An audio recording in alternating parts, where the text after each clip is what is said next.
Hari itu, sekelompok pendaki berjumlah 5 orang memutuskan untuk menaklukkan Gunung Rinjani. Mereka telah merencanakan pendakian ini selama berbulan-bulan. Setelah tiba di base camp, mereka memulai pendakian di bawah langit cerah, penuh semangat dan kegembiraan. Namun, di tengah perjalanan, awan gelap mendadak menyelimuti puncak Rinjani. Angin kencang mulai bertiup, dan kabut tebal menutupi jalur pendakian. Ketua kelompok, Doni, memperingatkan tim agar tetap bersama-sama. Namun, saat mereka mendekati pos terakhir sebelum puncak, salah satu dari mereka, Rina, merasa ada yang mengikutinya. Dia menoleh beberapa kali, tapi tidak melihat apa-apa selain kabut tebal yang memeluk lereng gunung. Suasana menjadi semakin aneh. Mereka merasa seolah-olah sedang diawasi. Setelah bermalam di sebuah titik di dekat Danau Segara Anak, Doni mendapati salah satu temannya, Budi, hilang. Tenda Budi terbuka, dan jejak kakinya terlihat menuju hutan yang gelap. Mereka semua panik. Dengan senter di tangan, mereka mulai mencari Budi. Namun, semakin jauh mereka berjalan, mereka merasa seolah sedang berputar-putar di tempat yang sama. Suara gemerisik daun dan ranting patah membuat mereka semakin gelisah. Tiba-tiba, terdengar suara tawa kecil, namun samar-samar. Rina merasa bulu kuduknya meremang. "Itu Budi?" tanyanya dengan suara bergetar. Tak ada yang menjawab, hanya keheningan yang mencekam. Saat mereka kembali ke perkemahan, mereka terkejut menemukan Budi sudah kembali.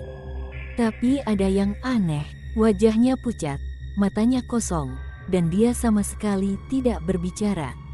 Budi hanya duduk diam di depan tenda, menatap kosong ke arah danau. Ketika ditanya apa yang terjadi, Budi hanya berbisik pelan, "Aku bertemu seseorang di dalam kabut." Malam itu, mereka terjaga oleh suara langkah kaki di sekitar tenda. Seolah-olah ada yang berjalan di luar, tapi saat diperiksa, tak ada siapapun di sana. Setiap kali mereka mencoba tidur, suara itu kembali, semakin dekat, hingga terdengar di sebelah tenda mereka.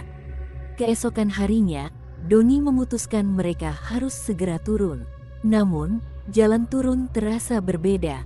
Jalur yang biasanya mereka lewati kini dipenuhi akar-akar pohon yang menjalar seolah hidup.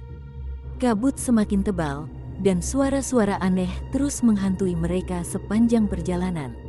Di tengah jalan, Budi tiba-tiba berhenti dan tertawa terbahak-bahak, suaranya memecah keheningan hutan.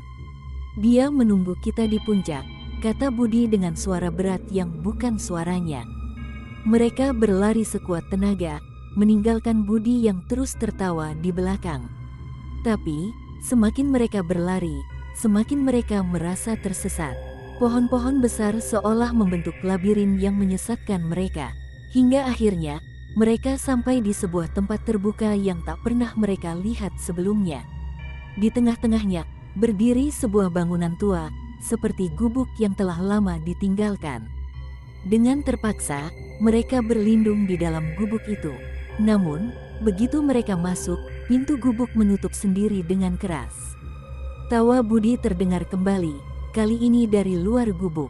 Malam itu menjadi malam terpanjang bagi mereka, dihantui oleh suara-suara misterius dan bayangan yang terus mengintai dari balik jendela.